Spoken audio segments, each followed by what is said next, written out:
Question क्या है ध्यान दीजिएगा और अच्छा से समझिएगा। आपको जो है ये दो मैट्रिक्स बराबर दे दिया और कह रहा है कि आप हमको x और y का मान बताओ। अब देखो मैथमेटिक्स का यदि थोड़ा सा भी आपके पास आइडिया है, एकदम अच्छा से समझने का कोशिश करना। यदि मैथ का आपके पास थोड़ा सा भी आइडिया है तो जैसे आप सुने कि रे x और y का हमको मान पूछ रहा है यार, तो आप समझ गए मेरा x और y का यदि मान पूछ रहा है तो x और y का मान तो तब निकलेगा यार जब x और y का मेरे पास समीकरण होगा। तो अब हम लोगों का मेन टारगेट क्या है, x और y का समीकरण लाने का, और आपके पास x और y का समीकरण आ जाए। इसीलिए तो देख लीजिए ये दो मैट्रिक्स आपको आपस में क्या दिया हुआ है, बराबर दिया हुआ है। क्लियर है? तो अब देखो ये दो मैट्रिक्स बराबर दे दिया और x और y का मान निकालना है। चलिए लेके आगे बढ़ते हैं। एकदम शांत रहिएगा और अच्छा से सीखने का कोशिश करो, भागो मत बाबू। भागने से जो है ना आप कंसेप्ट को नहीं सीख पाओगे। बात समझ में आ रहा है ना? अच्छा से देखो और एक एक चीज को फील करने का कोशिश करो। क्लियर है? अब देख लीजिए यदि बात किया जाए तो देख लो ये दो मैट्रिक्स आपको बराबर दिख रहा है, आप नहीं दिए हो, ये क्वेश्चन में ही दिया हुआ है।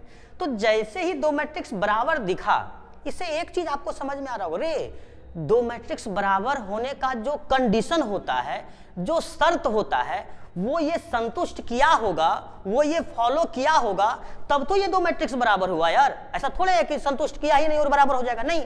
यदि ये दो मैट्रिक्स बराबर दिख रहा है इसका मतलब ये हुआ कि बराबर होने का जो भी शर्त होता है उसको ये संतुष्ट कर लिया है। अच्छा, दो मैट्रिक्स बराबर होने का शर्त क्या होता है, कंडीशन क्या होता है, तो अभी जस्ट आपको कंसेप्ट सिखाए हैं। और वो क्या है कंडीशन, तो कंडीशन पहला नंबर है कि उसका ऑर्डर सेम होना चाहिए। आप देख लीजिए ऑर्डर क्या दिख रहा है, इसका भी ऑर्डर है 2/2 और इसका भी ऑर्डर है 2/2। देखो ऑर्डर सेम है या नहीं है।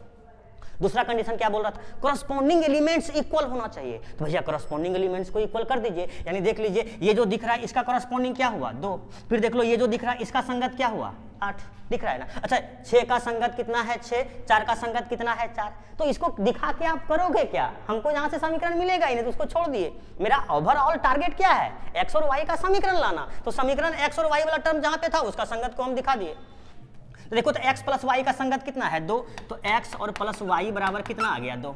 अब देख लीजिए x माइनस y का संगत कितना है 8, तो x और माइनस y बराबर में कितना आ गया 8। अब क्या समीकरण आप सॉल्व नहीं कर सकते हैं? हाँ यार देखो ना फटाफट, आप देख लो ये और ये कट गया, x प्लस x कितना हो गया 2x और 8 2 10, तो 5 दूना कितना हो जाएगा 10। यानी आप देख लीजिए x का मान आपके पास कितना आ गया 5। मान लीजिए हम पहला समीकरण को ही लेके चलते हैं, x प्लस y बराबर हमारे पास 2 है, यही ना। तो अब देखिएगा हम आपसे यदि y का मान पूछेंगे तो 2 और ये प्लस में x है, उस साइड क्या हो जाएगा माइनस में x। यानी आप देख लो y बराबर 2 माइनस में x और x का मान कितना है 5। देयरफॉर यदि हम आपसे y का मान यहाँ से पूछेंगे कितना हो जाएगा -3। आप देख लो x का भी मान निकाल दिए और y का भी मान निकाल दिए।